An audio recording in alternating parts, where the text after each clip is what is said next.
आज मागच्या 2 दिवसापूर्वी पुण्यात आपल्या मीडियाची एक टीम माझ्या रेसिडेन्सवरती आली होती आणि मी माझ्या थोड्या वैयक्तिक घरगुती कामात बिझी असल्यामुळं आपल्याला फारसं त्या ठिकाणी त्याच्यावरती रिॲक्शन मला देता आली नाही. आणि त्यावेळेसच आपल्याला मी नमूद केलं होतं की अधिवेशनाच्या पहिल्या दिवशी नागपूरमध्ये ह्या सर्व गोष्टीची सविस्तर उत्तरं आपल्याला दिली जातील.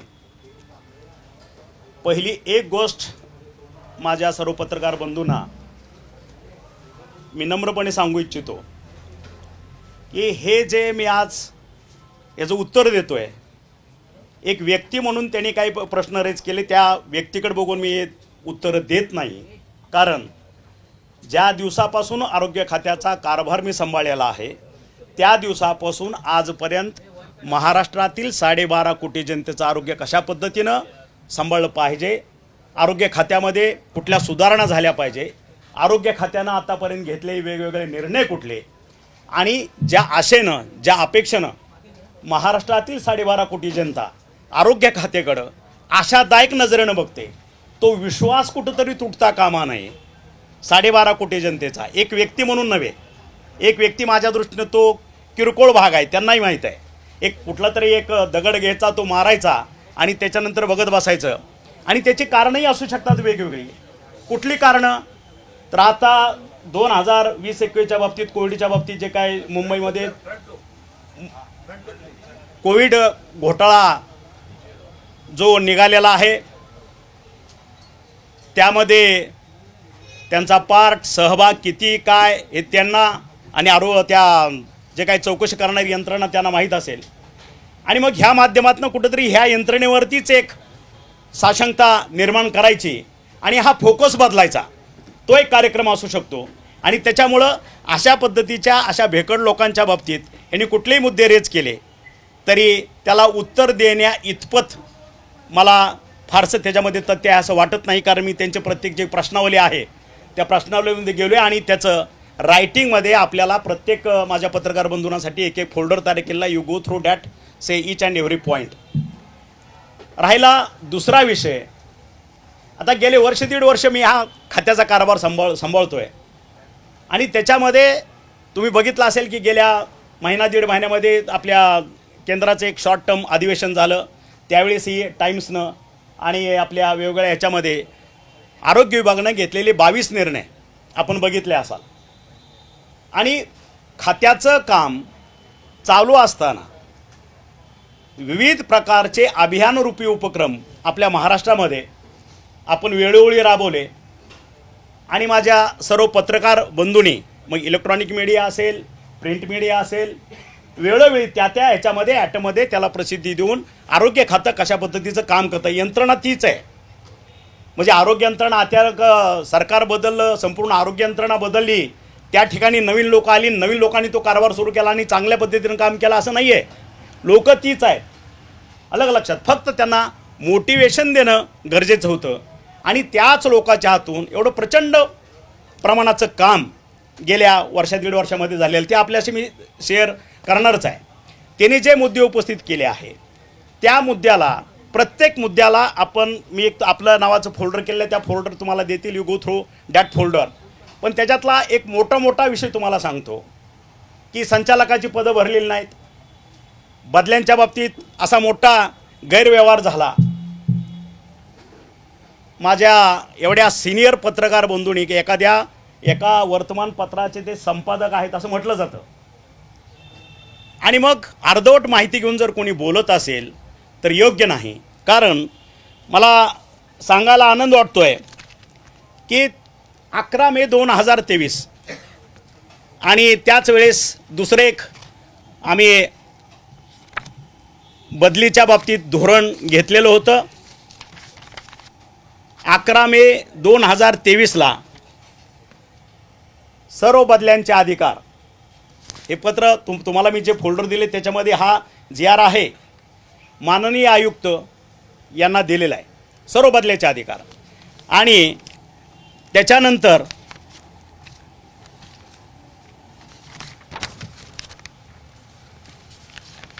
शासन निर्णय 17 मे 2023 ह्या निर्णयानं शासन निर्णय 11/5/2023 रोजीचा शासन निर्णय सो महाराष्ट्र वैद्यकीय आरोग्य सेवा गट अ वेतन स्तर S20 संवर्गातील अधिकाऱ्याच्या सर्वसाधारण प्रशासकीय बदल्यासाठी 2023 साठी नागरी सेवा मंडळ 1 स्थापन करण्यात येत आहे।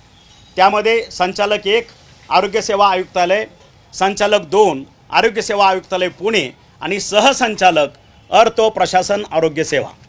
म्हणजे ऑनलाईन बदल्या असतील किंवा विनंती बदल्या असतील, ह्या सर्वांचे अधिकार, ह्या सर्व गोष्टीचे अधिकार ह्या प्रशासनाला मी मे महिन्यामध्येच दिलेले आहेत। मी फक्त माझं धोरण दिलं प्रशासनाला की आत्तापर्यंत मागच्या आपल्या भरती प्रक्रिया असेल किंवा बदलीची प्रक्रिया असेल, त्यामध्ये अतिशय पारदर्शकपणे ट्रान्सपरंट पद्धतीनं कुठल्याही व्यक्तीला, आपल्या सेवकाला कुठलाही त्रास न होता ह्या बदल्या त्यांच्या सोयीनुसार झाल्या पाहिजे।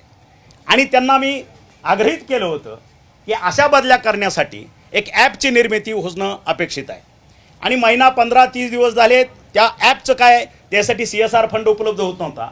त्यावेळेसही मी त्यांना एक सल्ला दिला होता, जर आपल्याला CSR फंड मिळत नसेल, ज्या पद्धतीनं मेळघाटमध्ये संपूर्ण आपण जे काय आपले PAC2 जिल्हा रुग्णालय त्या ठिकाणी आरो प्लॅन्ट मी माझ्या CSR फंडातनं दिले होते। म्हणलं आपल्याला ह्या पद्धतीने जर ह्या ठिकाणी CSR फंड उपलब्ध होत नसेल तर मी माझा CSR फंड देतो, पण ह्या ट्रान्सपरंट ज्या का बदल्या होणार आहेत त्या ट्रान्सपरंट आणि ॲपद्वारे झाल्या पाहिजे।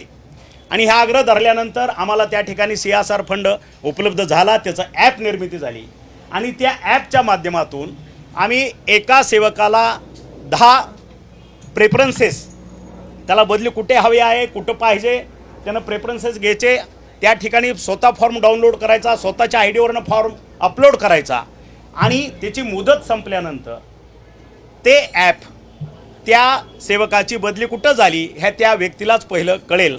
अशा पद्धतीच्या जवळपास अ टू क यांच्या जवळपास 7 ते 8 हजारांच्या बदल्या ॲपद्वारे झाल्या। पहिल्यांदा आरोग्य खात्याच्या इतिहासामध्ये हे घडलं आणि ते आम्ही करून दाखवलं माझ्या अधिकाऱ्यांनी। अधिकारी तेच आहेत, फक्त त्यांना व्हिजन दिलं, त्यांना फक्त धोरण सांगितलं आणि अतिशय चांगल्या पद्धतीनं कळकळीनं ते धोरण त्यांनी त्या ठिकाणी राबवलं। तुम्ही मागच्या वेळेस बघितलं असेल की भरती प्रक्रियेमध्ये कशा पद्धतीचा गोंधळ झाला, ते शेवटी ती भरती प्रक्रिया तत्कालीन सरकारमध्ये रद्द करावी लागली।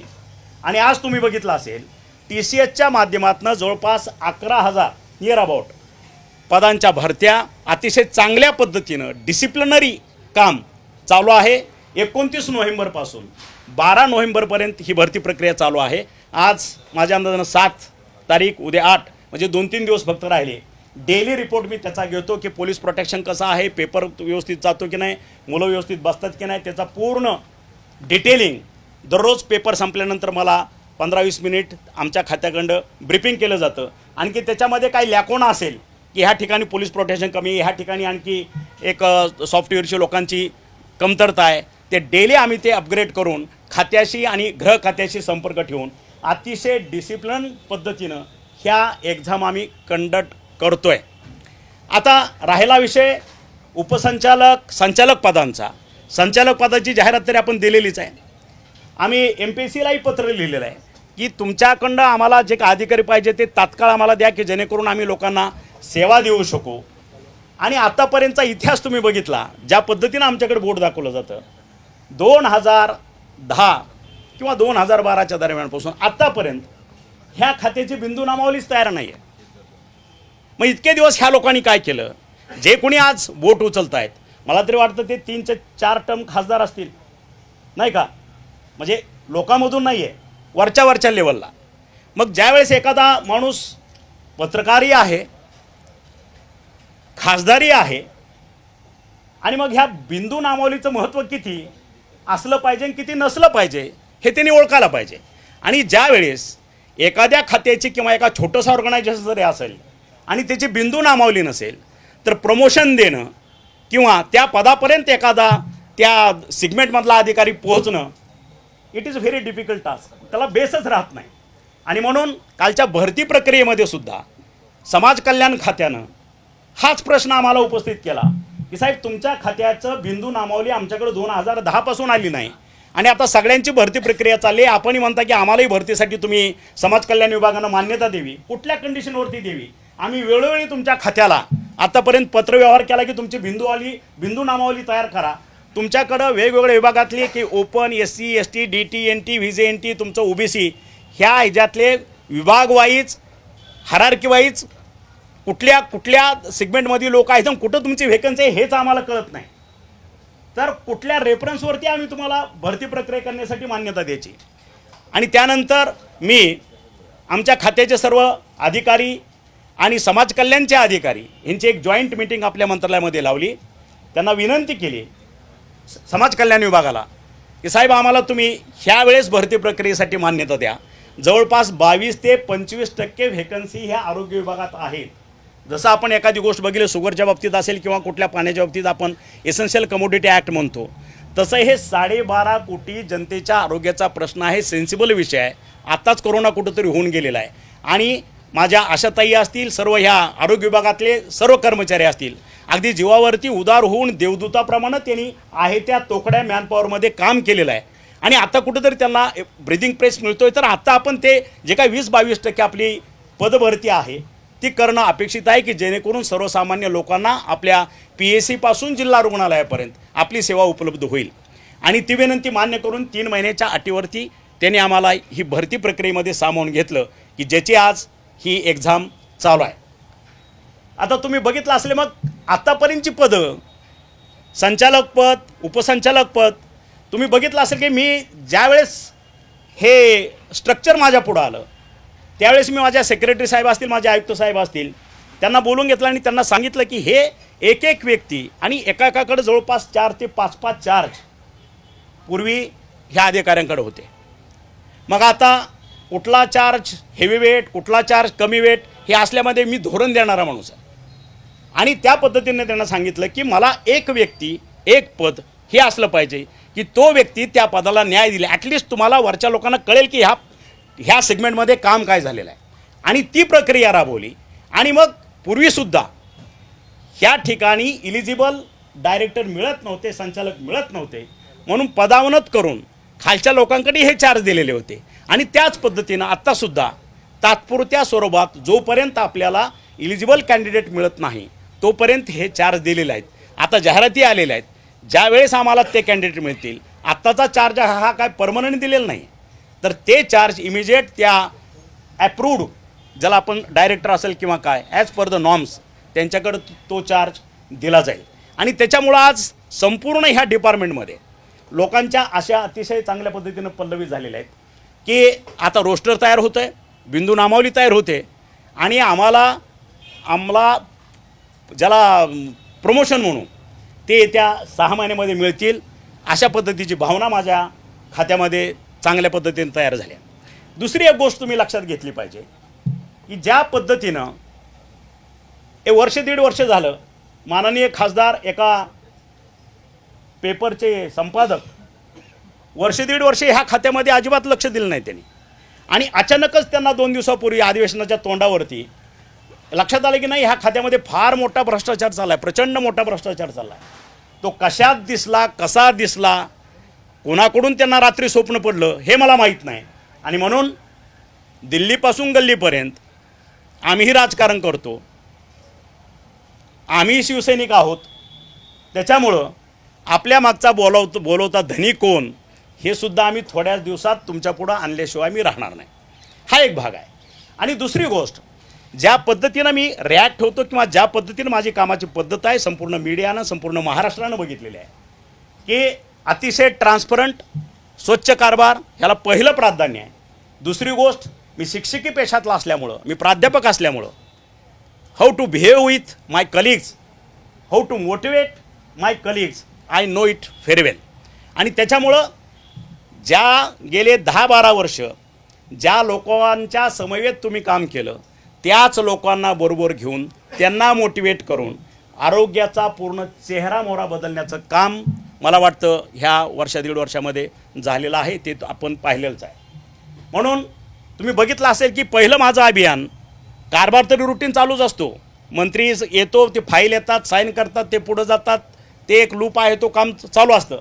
पण त्याच्याशिवाय सुद्धा भारताचे पंतप्रधान नरेंद्रजी मोदी, आमचे होम मिनिस्टर अमितभाई शहा आणि आमचे मुख्यमंत्री आणि इथले उपमुख्यमंत्री ह्या सगळ्यांच्या आदेशानुसार मी जे जे प्रपोजल किंवा जे जे धोरण त्यांच्या पुढं मांडलं, त्या प्रत्येक धोरणाला त्यांनी भरभरून मला प्रतिसाद दिला आणि त्याच्यामुळं ह्या विभागामध्ये काम करण्यासाठी मी यशस्वी ठरलो असं मला वाटतं. आणि म्हणून पहिलं अभियान मी माता सुरक्षित घर सुरक्षित, जे महाराष्ट्रामध्ये, महाराष्ट्राच्या इतिहासामध्ये किंवा भारताच्या इतिहासामध्ये कुठल्याही राज्यामध्ये अशा पद्धतीचं अभियान राबवलं गेलं नव्हतं, ते व्हिजन मी दिलं आणि माझ्या खात्यानं त्याच्यावरती अतिशय स्वतःला झोकून देऊन जवळपास 4,39,00,000 माझ्या माता भगिनीचं परीक्षण केलं, तपासण्या केल्या आणि त्याच्यावरती आता उपचार आणि शस्त्रक्रिया चालू आहेत. हे अभियान संपतंय न संपतंय तोपर्यंतच मी दुसरं अभियान दिलं, जागरूक पालक सुदृढ पालक. तुम्ही बघितलं असेल, मागच्या डिसेंबरच्या दरम्यान हे अभियान सुरू झालं होतं. जवळपास 2,92,00,000 बालकांची संख्या आपल्या महाराष्ट्रामध्ये आहे, हे त्यावेळेस नोटिंग झालं. आणि जवळपास 2,18,00,000 मार्चपर्यंत त्यावेळेस एक्झाम सुरू झाल्या, म्हणून पुढची बालकांची संख्या तशीच ज्याला स्किपिंग म्हणू, एक्झामच्या ह्याच्यामध्ये गोंधळात असल्यामुळं लोकांनी, आरोग्य खात्यातल्या लोकांनी तिथपर्यंत पोहोचू शकले किंवा शाळांनी त्यांना परमिट केलं नाही. पण जवळपास 2,18,00,000 बालकांचं त्यावेळेस परीक्षण झालं, तपासण्या झाल्या, ज्याला आपण म्हणू prevention is better than cure. त्या पद्धतीनं थोडं पहिला जो होतं माता सुरक्षित घर सुरक्षित हे अभियान 18 वर्षावरील सर्व माता भगिनी आजीपर्यंतच्या, हे जे अभियान होतं जागरूक पालक सुदृढ पालक, त्याच्यामध्ये 3 गट आम्ही केले होते. 0 to 6चा एक गट, 6 ते 11 आणि 11 ते 18 अशा पद्धतीचं थोडं वास्ट आणि ब्रॉड अशा पद्धतीचं हे व्हिजन होतं. त्याच्यामध्येही माझं खातं अतिशय तत्परतेनं त्याच्यावरती झोकून देऊन त्यांनी काम केलं आणि त्या पद्धतीनं आम्ही आज तो आकडा आम्ही तयार करायला सक्षम झालो. मी आता परत तिसरं अभियान दिलं, आरोग्य तरुणाईचे वैभव महाराष्ट्राचे. तुम्ही बघितलं असेल, काल परवा जवळपास 1 कोटी तरुणांचं, म्हणजे 18 वर्षावरील तरुण आजोबापर्यंतचं ह्यांचं परीक्षण झालं, तपासण्या झाल्या, ह्याच्या शस्त्रक्रिया चालू आहेत, त्याच्या पुढचे जे काही संदर्भित जे उपचार चालू ते आज त्या पद्धतीनं कामकाज चालू आहे. म्हणजे रुटीन काम चालू असतानासुद्धा वेगवेगळ्या पद्धतीचं अभियान देऊन माझ्या महाराष्ट्रातील 12.5 कोटी जनतेचं आरोग्य कसं जपायचं आणि त्यांना कॉन्फिडन्स कसा जनरेट झाला पाहिजे हे बघितलं जातं. मध्यंतरी तुम्ही बघितलं असेल, 15 ऑगस्ट 2023ला आम्ही एक उपक्रम चालू केला. महाराष्ट्रातील शासकीय जे आमचे दवाखाने आहेत, PSC टू जिल्हा रुग्णालय, सर्वांना मोफत उपचार.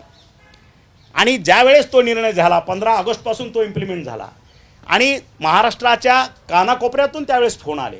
महाराष्ट्राच्या प्रत्येक PSC आणि प्रत्येक विभागावाईज जे का आपले 8 रिजन आहेत, प्रत्येक रिजनमधनं फोन आले समाधानाचे. आणि तुम्ही बघितलं असेल, त्यावेळच्या प्रत्येक PSC टू जिल्हा रुग्णालय होणारी OPD आणि IPD जे आकडे होते, त्याच्या जवळपास 3 ते 4 OPD आणि IPD आज रजिस्टर आहेत. आणि मध्यंतरी आपल्याच माध्यमातून आपणच तो इश्यू रेज केला की प्रत्येक दवाखान्यामध्ये औषधांचा तुटवडा भासायला लागला. तो औषधाचा तुटवडा भासण्यामागचं कारण हे होतं की मोफत उपचार आणि OPD आणि IPDची संख्या जवळपास 3-4 3% 4% नव्हे, पट्टीत बोलतो मी, एवढ्या पट्टीत वाढल्यामुळं आमचे CSDHO ह्यांना तो अंदाज आला नाही की आपण 1 महिन्याची औषध खरेदी केलेली आहे. ही खरेदी केली असताना जर 4-5 अशा पद्धतीची जर OPD किंवा IPD सुरू झाली तर तो औषधाचं कन्झ्युमेबल त्या आठवड्यामध्ये संपायला लागलं.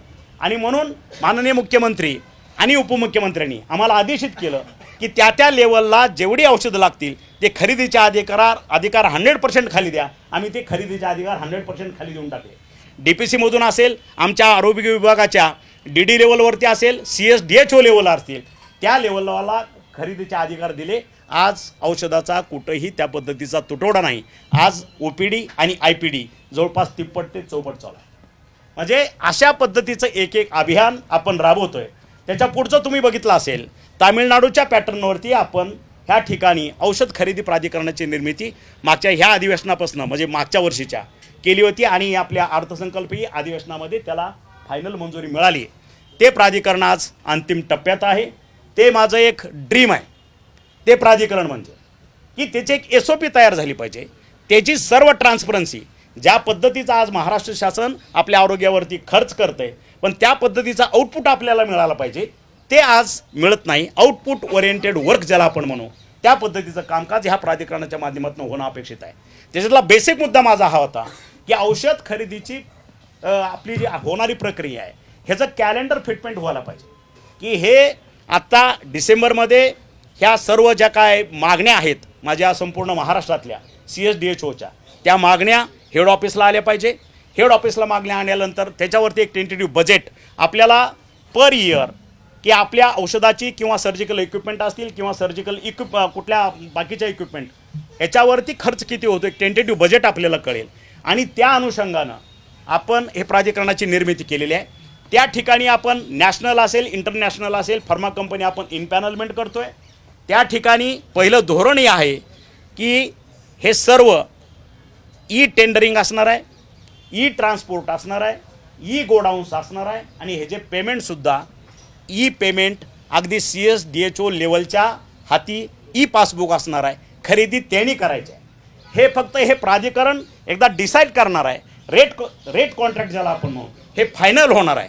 आणि ह्याच्यामध्ये जो अतिशय कळीचा मुद्दा आहे की आत्तापर्यंत हा मुद्दा कधीही पुढं आला नाही, तो कुठला मुद्दा तर एक्सपायरी डेटच्या औषधं. आणि तुम्ही मध्यंतरी आपल्याच माध्यमातून मी 1-2 ठिकाणी बघितलं की औषधाची क्वालिटी त्या अप टू मार्क नसते. मीन्स व्हॉट की ह्या औषधाच्या ज्या कंटेंट असतात, एखादी गोळी असेल त्याच्यातले ज्या कंटेंट अप टू मार्क नाही म्हणजे ती औषधं इफेक्टिव्ह नसतात असं आपल्या माध्यमातून मी मागच्या 8 का 15 दिवसापूर्वी मी ते ऐकलं. आणि म्हणून ह्या आपल्या प्राधिकरणामध्ये अशा पद्धतीची एक टीम R&D की त्या कंटेंटसुद्धा व्हेरीफाय करणार. जरी नॅशनल इंटरनॅशनल कंपनी ह्या आपल्या प्राधिकरणामध्ये इनपॅनलमेंट झाल्या तरीसुद्धा त्याच्यावरती व्हिजिलन्स डिपार्टमेंट आणि ह्याच्यातला कंटेंट चेक करणारा R&D हे सगळं असेल आणि त्यांच्या सल्ल्यानुसारच ह्या प्राधिकरणाचं पूर्ण प्रॉक्युरमेंट होणार. ह्या ठिकाणी तामिळनाडू पॅटर्न जो असेल त्याच्यापेक्षा एक पाऊल पुढं आपण चाललेलो आहोत. आणि येत्या दिवसामध्ये आणि हे फिटमेंट टेबल येत्या अर्थसंकल्पीय अधिवेशनामध्ये आमच्या ॲथॉन्टिकेट मागण्या आम्ही वित्त विभागाकडे देऊ.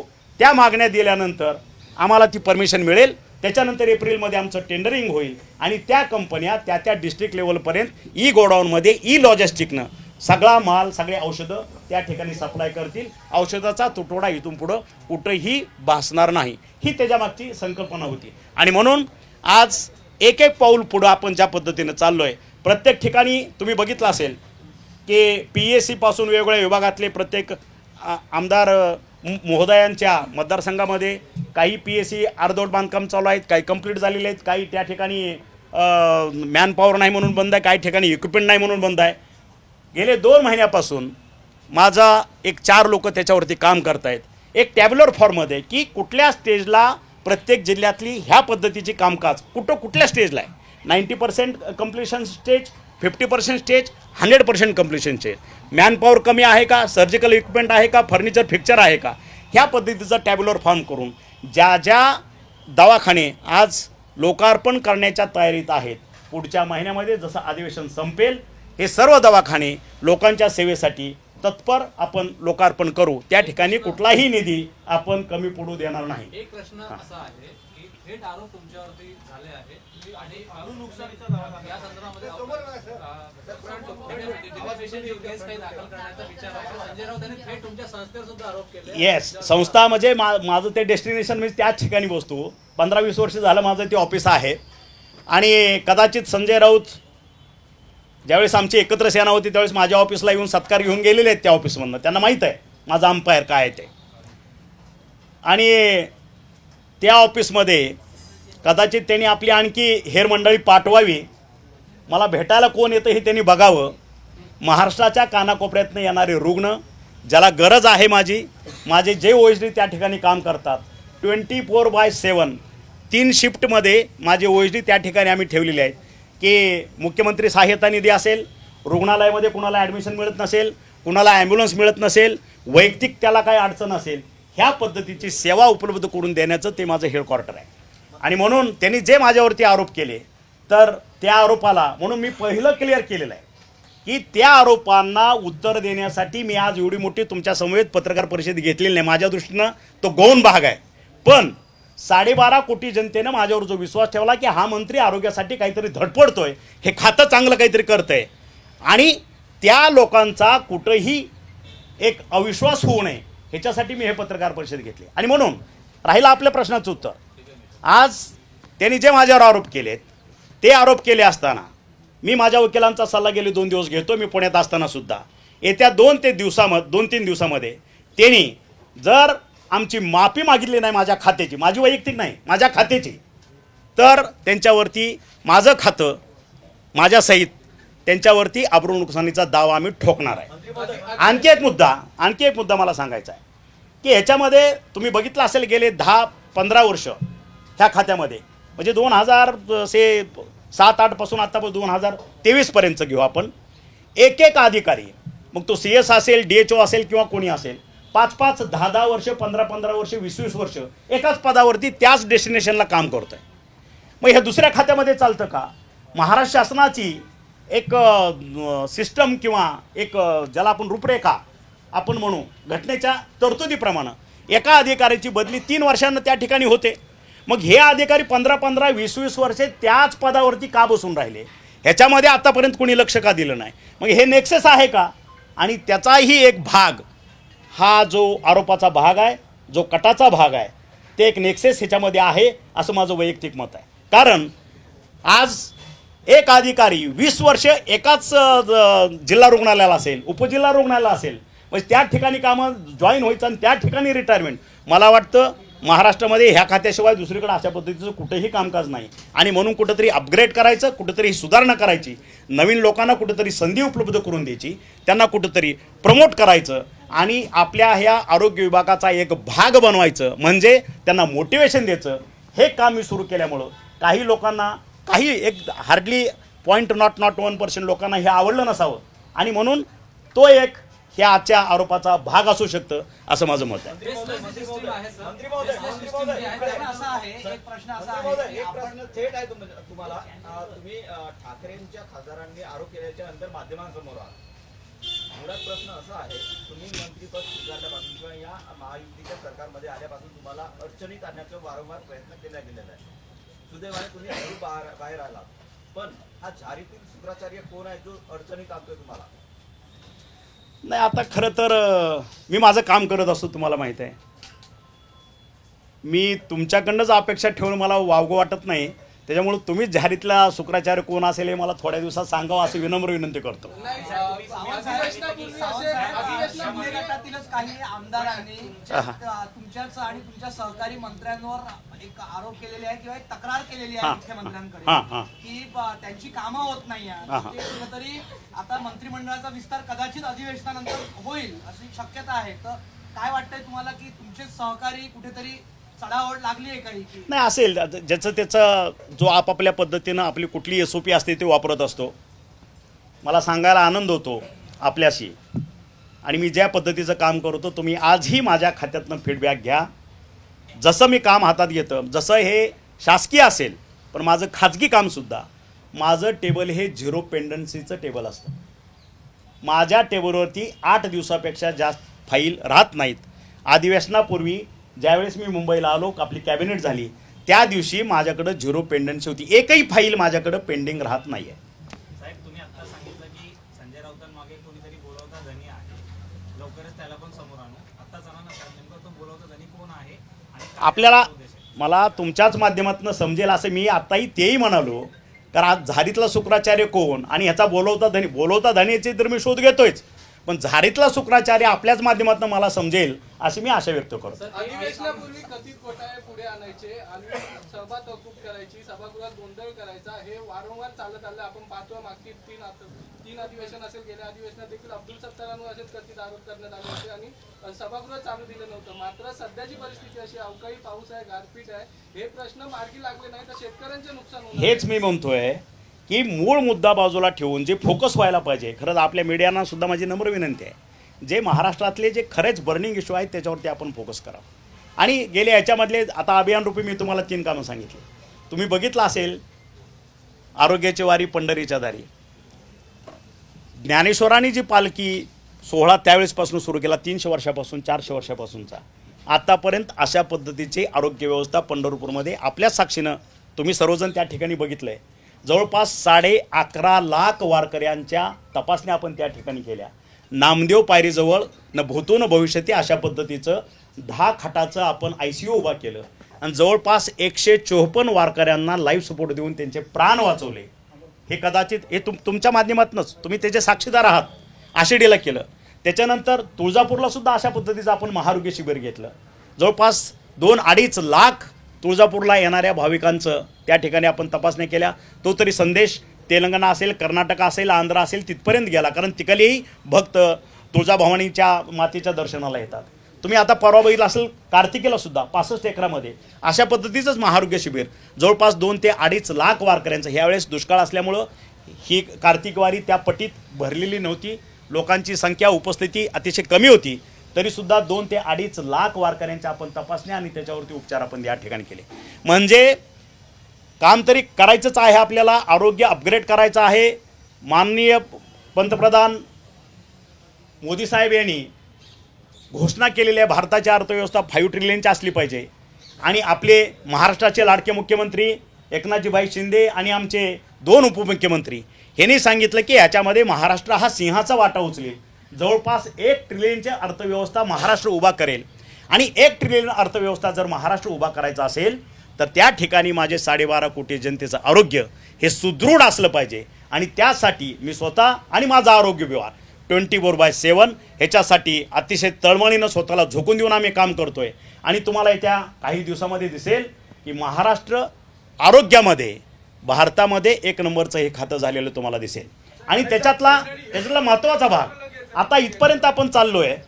ह्याच्यानंतर मी माझे मुख्यमंत्री, माझे उपमुख्यमंत्री यांच्या कानावरती विषय घातलेला आहे की येत्या काही दिवसामध्ये राईट टू हेल्थ हा विषय आपल्याला, हे सरकार आहे तोपर्यंत, म्हणजे आता 24लाच आम्ही परत लढणार, पुन्हा 24 नंतरही आम्हीच असणार आहे.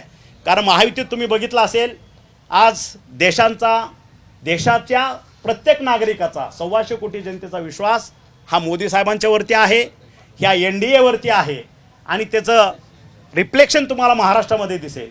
आणि हे रिफ्लेक्शन महाराष्ट्रामध्ये कुठंतरी दिसायला लागलं म्हणून कुठंतरी हे डिस्टर्ब किंवा संभ्रमावस्थेत आणि कुठंतरी आता आपलं सगळं संपलं आहे म्हणून शेवटची एक धडपड म्हणून तुम्ही म्हटलं की प्रत्येक अधिवेशनाला एक कुठला तरी मंत्री धरा आणि त्याच्यावरती षडयंत्र रचायचं आणि त्याला आरोपीच्या पिंजऱ्यात उभा करायचं.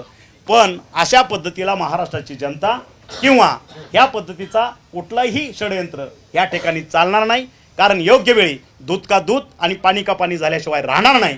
एवढंच मी आज ह्या निमित्तानं सांगतो. आणि आज शक्यता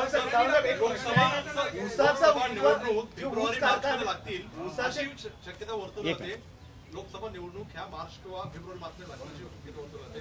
सरकारी पातळीवर काय हालचाल सुरू आहे का? काय वाटतं मला फेब्रुवारी मार्चमध्ये? नाही, आम्ही आमचं रुटीन काम करतोय. आमचे वरिष्ठ जे आहेत मुख्यमंत्री, उपमुख्यमंत्री साहेब योग्य वेळी आम्हाला दिशा देतील त्यावेळेस त्या पद्धतीनं कामकाज चालू असेल.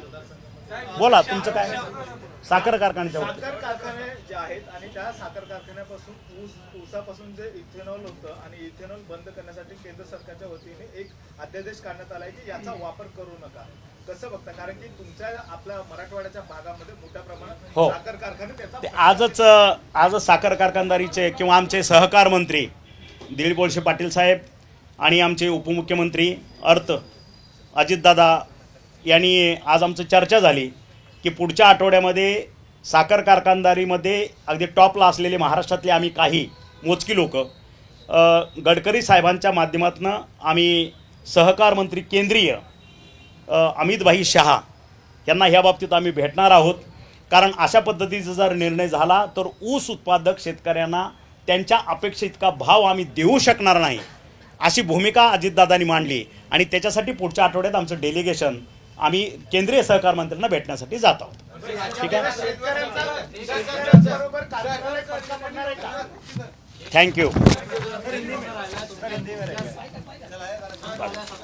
हां सिस्टीम जी आहे हां त्या संदर्भात काय सांगाल? ज्या पद्धतीने यापूर्वी काय सांगाल फेसलेस संदर्भामध्ये नेक्सस होतं, नेक्सस मोडून काढण्यासंदर्भात? नाही, एक लक्षात घ्या, फेसलेस आपण ज्या फेसलेस बदल्या केलेल्या आहेत त्याच्यामध्ये तुम्ही मी तरी म्हणेन ज्यांना कोणाला त्रास दिला किंवा आपल्या मीडियानं सुद्धा या परिचारका असतील, आमचे मेडिकल ऑफिसर असतील, ह्यांच्याशी चर्चा करावी. त्यांचे आनंदित चेहरे तुम्हाला पाहायला मिळतील. आणि ह्या फेसलेसमध्ये पुन्हा विनंती बदल्या होत्या, त्याच्यामध्ये सुद्धा मी एक कमिटी नेमलेली आहे, सेक्रेटरी आणि आपले आयुक्त यांच्या मार्गदर्शनाखाली. आणि त्या कमिटीतनंही काही समजा विनंती बदल्या राहिल्या तर त्याच्यावरती हाय पॉवर कमिटी एक नेमलेली आहे की त्या लोकांना न्याय देण्यासाठी. अशी त्रिस्तरीय एक सिस्टम ह्या आरोग्य विभागामध्ये पहिल्यांदा उभा केलेल्या आहे बदल्यांच्यासाठी. त्याच्यामुळं अशा पद्धतीच्या बदल्याचे आरोप हे कोणीही मान्य करणार नाही, मी मान्य करणार नाही. कारण तुम्हाला हे प्रूफ प्रत्येकाला आज ह्या सगळ्याचं एक एक फोल्डर तुम्हाला मिळेल. एक गो थ्रू डॅट. आणि आणखी काही शंका असेल तर परत आपण पुढच्या आठवड्यात परत एकदा भेटू.